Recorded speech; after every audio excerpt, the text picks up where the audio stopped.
South India shopping మాల్లో blockbuster Ashadham #1 kilo sale. Welcome to iDream media.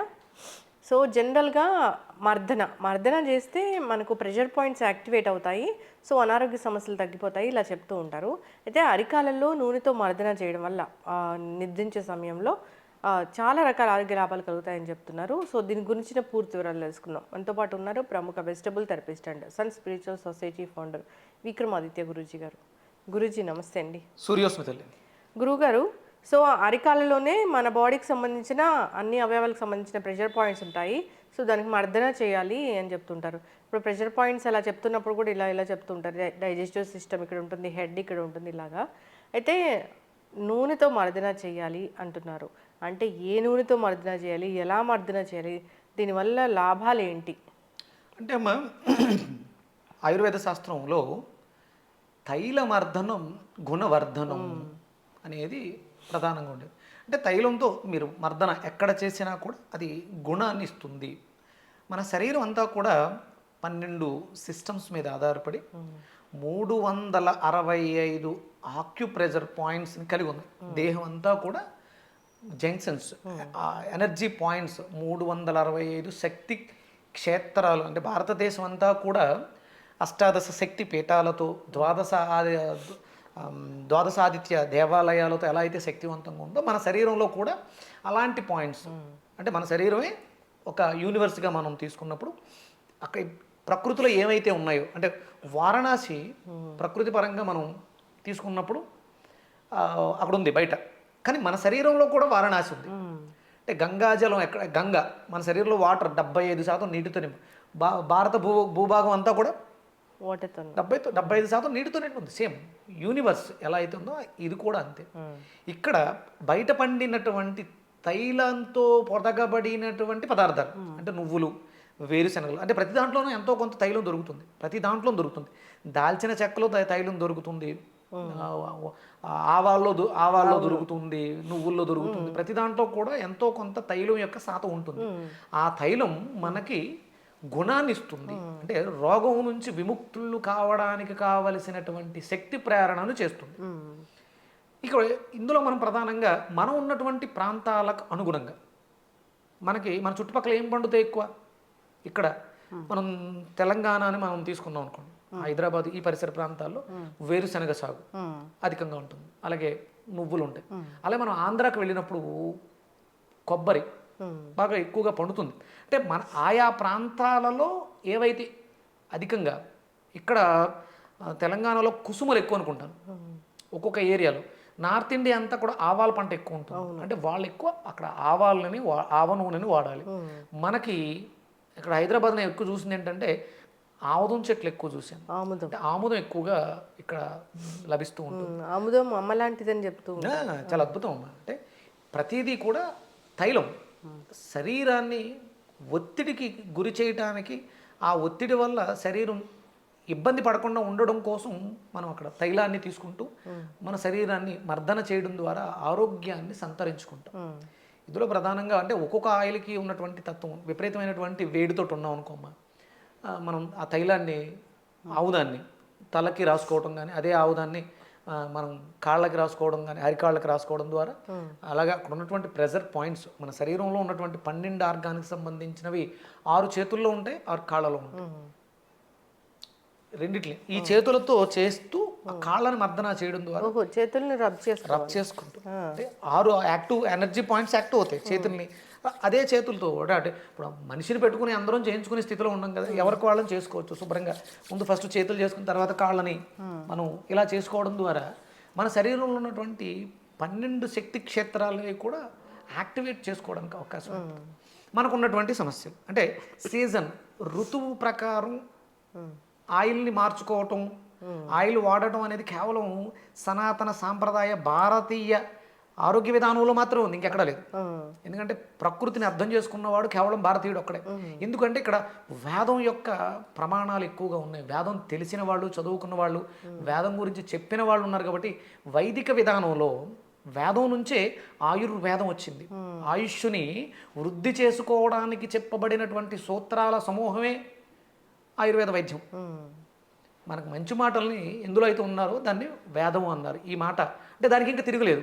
దాంట్లో ప్రమాణాలతో ఈ పని చేస్తే ఆవదం తలకు రాసుకుంటే వేడి తగ్గుతుంది, జుట్టు బాగా పెరుగుతుంది. అదే ఆవదాన్ని కాళ్ళకు రాసుకుంటే ఒంట్లో ఉన్నటువంటి వాతం హరిస్తుంది.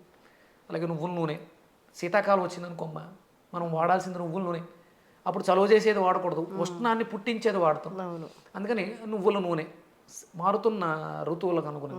అంటే గోరువెచ్చగా చేసి వాడాలి ఏ నూనె అయినా. అంటే కొంచెం దాంట్లో ఉన్నటువంటి తీక్షణత స్వభావాన్ని కొంచెం పలుచన చేసి, అంటే ఆవుదం ఉంది వేడి చేయకపోతే మనం రాయలేం. అది అందరూ కూడా ఏంటంటే రాత్రులకు ఎక్కువ ప్రాధాన్యత ఇస్తున్నాం. తైలాభ్యాంగనం అనేది ఉదయం శ్రేయస్కరం. సూర్యోదయానికి పూర్వమే ఒంటికి నూనె రాసుకుని స్నానం చేసిన వాడు హాస్పిటల్కి వెళ్ళాల్సిన అవసరం ఉండదు. ప్రతినిత్యం ఎవరైతే తైలాన్ని ఒంటికి అభ్యంగనంగా రాసుకుని శనగపిండితో బాత్ పౌడర్తో స్నానం చేసిన వాడికి అనారోగ్య సమస్యలు ఉండవు, రావు. తట్టుకునే కెపాసిటీ ఆ శరీరానికి అధికంగా ఉంటుంది. ఏదో ఇప్పుడు రోగం వచ్చింది కాబట్టి అరికాళ్ళలో నూనె రాసుకుంటే మంచిదా, బొడ్డులో నూనె వేసుకుంటే మంచిదా, ఇలాంటివి మనం మాట్లాడుతూ ఉంటాం. బొడ్డులో నూనె వేయడం కూడా మన ఎప్పటి నుంచో ఉన్న మనదా అంటే అక్కడ ఉండేటువంటి స్టెమ్ సెల్ని యాక్టివ్ చేయడం ద్వారా మన శరీరంలో వ్యాధి నిరోధక శక్తిని అభివృద్ధి పరచుకోవడం కోసం. అంటే సమస్య వచ్చిన తర్వాత, అంటే చేతులు కాలిన తర్వాత ఆకులు పట్టుకోవడానికి ప్రయత్నం చేస్తాం. సాధన మనం ప్రతినిత్యం సాధన చేస్తే, అందుకని మనకి పుట్టిన బిడ్డకి నువ్వుల నూనె పెట్టి తలస్నానం చేయించడం అనేది భారతీయ సాంప్రదాయంలో ప్రధానం. అది సంస్కారాలలో మొట్టమొదటి సంస్కారం బిడ్డకి పుట్టినప్పటి నుంచే. ఎప్పుడో రేపొద్దుట ఏదో వస్తుంది అప్పుడు చూద్దాం కాదు, పుట్టిన వెంటనే నీళ్లు పోసిన నెక్స్ట్ డే నుంచే మొదలు పెట్టేస్తారు. కానీ ఇప్పుడు లేదుగా, ఎవరు చేయట్లే. ఇప్పుడు రోగాలు వచ్చిన తర్వాత అరికాళ్ళకు నూనె రాసుకుంటే మంచిదా, చేతులకి సంపంగి నూనె రాసుకుంటే మంచిదా అని ఆలోచిస్తున్నారు. అవును, సంపంగి నూనె చాలా కాస్ట్లీ కదా గురూజీ. అంటే మింగ మెతుకలేదు కానీ మేసాలకు సంపంగి నూనె అని సామెత గురించి మాట్లాడుతున్నామ్మా. రోగం వచ్చిన తర్వాత వీటి గురించి ఆలోచించి ఈ సంపంగి నూనె కూడా మంచిదేనా? అంటే సంపంగి నూనె అనేది సువాసన ఇస్తుంది, అరోమా థెరపీ మంచిదే. ఆయిల్స్లో చాలా రకాలు ఉన్నాయి, మనకి బాదం నూనె అని చాలా రకాలు ఉన్నాయి. అంటే పూర్వం సౌకర్యాలు తక్కువగా ఉన్నాయి, ఇప్పుడు సౌకర్యాలు ఎక్కువ ఉన్నాయి, రోగాలు ఎక్కువ ఉన్నాయి. పూర్వం రోగాలు తక్కువే, సౌకర్యాలు తక్కువే, ఉన్నదాంతో సరిపెట్టుకుని ఆరోగ్యంగా ఆనందంగా జీవించేవారు. ఇప్పుడు ఫెసిలిటీస్ ఎక్కువైనాయి, బాగున్నాయి, అన్ని రకాలు ఉన్నాయి. ఆనందం ఉందా జీవితాలు? లేదు. ఎందుకు? వినాశకాల విపరీత బుద్ధి. ఎక్కడెక్కడ నుంచో కొత్త కొత్త రకాలని మనం ఇంపోర్ట్ చేసుకుని వాడేస్తున్నాం.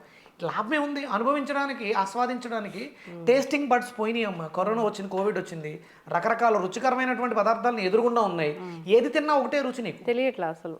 కరెక్టే, నాలుక రుచిని కోల్పోయింది. చాలా మందికి అప్పుడు పోయిన స్మెల్ ఇంకా రాలేదు. సెన్సారీ ఆర్గాన్స్ కోల్పోయి నువ్వు నీ దగ్గర ఎన్ని కోట్లు ఉంటే లాభం. ఆరోగ్యమే మహాభాగ్యం, ఆరోగ్యవంతుడే కోటీశ్వరుడు, నీ దగ్గర ఉన్నటువంటి సంపద. అందుకని అన్ని రకాల నూనెలు మంచివే. ఇప్పుడు ఎలాగ ఇది వర్షాకాలం, నువ్వుల నూనె శుభ్రంగా మనం ఒంటికి రాసుకుని ఒళ్ళంతా చేతులు, అయినా సమయం సరిపోవట్లేదు ఇప్పుడున్నటువంటి బిజీ లైఫ్లో. కనీసం స్నానానికి ముందు అరచేతులకి నువ్వుల నూనె రాసుకుని, అరికాళ్ళకి రాసుకుని శుభ్రంగా స్నానానికి వెళ్ళి శనగపిండితో లేకపోతే బాత్ పౌడర్తో స్నానం చేయడం అనేది, అంటే కెమికల్స్ వీటితో తయారు చేసిన షాంపూలు సబ్బులు వాడకుండా, అంటే పసిపిల్లల్ని దృష్టిలో పెట్టుకుని. ఎందుకంటే భవిష్యత్తు భావితరాలు పిల్లలు హాస్పిటల్ చుట్టూనే జీవితాలు గడిపేస్తున్నారు. మనం పుట్టింది హాస్పిటల్ చుట్టూ తిరగడం కోసం కాదు, ఆనందకరమైనటువంటి జీవితాన్ని అనుభవించడం కోసం. కష్టం రాకముందే జాగ్రత్త పడితే ఆరోగ్యకరమైనటువంటి సమాజాన్ని చూడగలుగుతాం. ఈ విషయాలు చెప్పకపోతే తప్పు, కొంచెం నా మాటలు కఠినంగా అనిపిస్తాయి, తప్పులేదు. అయినా సరే భావి భారత పౌరులు ఆరోగ్యకరంగా ఉండాలంటే ఆహార నియమాలు పాటించాలి. అలాగే మన వైదిక ధర్మం చెప్పినట్టు అభ్యంగన స్నానం అలక్ష్మి దోష పరిహారార్థం అంటారు. అలక్ష్మి అంటే అనారోగ్య సమస్యలు. ఇప్పుడు హాస్పిటల్కి వెళ్తే ఊరికేమని చూడట్లేదు, ఫ్రీ వైద్యం లేదు. ఇంకా మనం ఇంకా దౌర్భాగ్య స్థితిలోనూ ఉచిత విద్య లేదు, ఉచిత వైద్యం లేదు భారతదేశంలో. అందుకని ఇది రావాలి అంటే వెళ్ళకుండా ఉంటే సరిపోతుంది కదా. అక్కడ వెళ్ళిన తర్వాత లక్షల ఫీజులు అయిన బాధపడడం కన్నా వెళ్ళాల్సిన అవసరం లేకుండా చేసుకుంటే డాక్టర్ ఇంటికి వచ్చి, హాస్పిటల్ ఇంటికి వచ్చి మనల్ని ట్రీట్మెంట్ చేయరు కదా. అందుకని ఆరోగ్యకరంగా ఉండాలంటే తైలాభ్యాంగనం అనేది ఉదయమే చేసుకోండి. అరికాలకు రాసుకున్నా, నడినెత్తికి రాసుకున్నా, శుభ్రంగా రాసుకుని బాగా మసాజ్ చేసుకుని, మద్దనా చేసుకుని, ఎవరికి వాళ్ళు ఒక 10-15 నిమిషాలు. అద్భుతమైనటువంటి దేహం భగవంతుడు ఇచ్చాడు. 2 చేతులు, చూడగలిగిన చూపు, చెవులు అన్నీ ఉన్నాయి. దీన్ని మనం రక్షించుకోకుండా వ్యామోహాలతో జీవితాన్ని నాశనం చేసుకుంటాం. దీనికోసం ఈ దేహం కోసం ఇంత అద్భుతమైనటువంటి జీవితాన్ని ఇచ్చిన భగవంతుడు ఇచ్చిన ఈ దేహాన్ని పాడు చేసుకుని ఐసీయూలోని హాస్పిటల్ బెడ్ల మీద ఇంజక్షన్లు మాత్రలతో ఏంటమ్మాయి జీవితం. అవును. సమస్య వచ్చిన తర్వాత అరికాళ్ళకు నూనె రాసుకుంటే మంచిదా, ఆవుదం రాసుకుంటే మంచిదా కాదు, రాకముందు తైలాభ్యాంగనం మీకు అందుబాటులో ఏది దొరికితే కొబ్బరి నూనె దొరికితే కొబ్బరి నూనె, మంచి నూనె దొరికితే మంచి నూనె అంటే వేరుశనగ నువ్వుల నూనె, ఏదో ఒక నూనెని శరీరానికి రాసుకుని శుభ్రంగా ఒక 10-15 నిమిషాలు బాగా నలుపుకుని శనగపిండితో తోముకుని ఆరోగ్యంగా జీవించాలని మనస్ఫూర్తిగా కోరుకుంటాను. ఎవరినైనా నా మాటలు బాధ పెట్టుంటే అన్యత భావించొద్దు, మన్నించమని వేడుకుంటాను. మంచి మాటలే చెప్తున్నారు గురువు గారు. హెల్తీగా ఉండాలంటే ఏం చేయాలనేది అందరూ పాటించి ఆరోగ్యంగా ఉండాలని కోరుకుందాం. చాలా చక్కటి ఇన్ఫర్మేషన్. ధన్యవాదాలు. Suryasmita. Sir, one life lesson what medicine has taught you. Whatever you can do without expecting. But I really believe మన పాజిటివ్ యాటిట్యూడ్ ఉంటేనే మనం ఏదైనా సాధించగలం. గట్ని మనం కరెక్ట్గా డీల్ చేసినట్లయితే అది మనకి పాజిటివ్ హార్మోన్స్ని రిలీజ్ చేస్తుంది. షుగర్ వచ్చిన వాళ్ళ పరిస్థితి ఏంటి? పొట్ట దగ్గర పెరిగితే దాన్ని ఆండ్రాయిడ్ అంటారు, ఆండ్రాయిడ్ ఫోన్ కదా. అసలు థాట్స్ ఎందుకు వస్తాయి? బ్రెయిన్ డెడ్ అంటే దానికి ప్రపంచం అంతా కూడా కొన్ని నిర్దిష్టమైనటువంటి లక్షణాలు ఉంటాయి. మానసికంగా ధైర్యంగా ఉంటే క్యాన్సర్ జయించవచ్చు. You are a doctor for a cause sir, అంతే. వాళ్ళకి వచ్చిన ఆదాయం కాకుండా ఫ్రీ సర్వీస్ ఎంతమందికో చేస్తుంది.